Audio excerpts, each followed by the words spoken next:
Trick number 50, dual nature of radiation and matter வரக்கூடிய concept.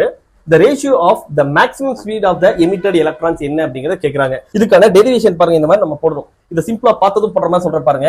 இது எவ்வளவு 1 எலக்ட்ரான் வோல்ட். வொர்க் ஃபங்க்ஷன் எவ்வளவு 0.5. இப்போ 1 - 0.5 எவ்வளவு 0.5. அதே மாதிரி இது எவ்வளவு 2.5 போட்டான் வந்து அது எனர்ஜி வந்து படுது. இது 0.5 எலக்ட்ரான் வோல்ட் வொர்க் ஃபங்க்ஷன். இப்ப 2.5 - 0.5 போட்டா என்ன வருது, இது 2 அப்படிங்கிறது. அப்ப 0.5 டிவைட் பை 2 னா இந்த ரேஷியோ என்ன சொல்லலாம் 1/4 அப்படின்னு சொல்லலாம். இதுக்கு ரூட் எடுத்துக்கணும். 1/4 க்கு ரூட் எடுத்தா என்ன வரும் 1/2ங்கறத இதுக்கான answer. So the correct answer வந்து 1:2. ரொம்ப சிம்பிள்.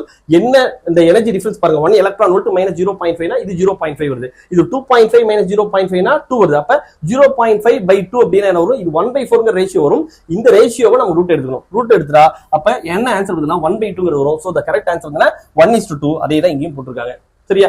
இந்த கான்செப்ட்ல உங்களுக்கு பிராக்டிஸ் क्वेश्चंस வேணும் அப்படினா என்ன பண்றீங்க, 9750771555 அப்படிங்கிற இந்த நம்பருக்கு T50 அப்படிங்கறது போட்டு உங்களோட நேம் அண்ட் டிஸ்ட்ரிக்ட ஃபார்வர்ட் பண்ணுங்க.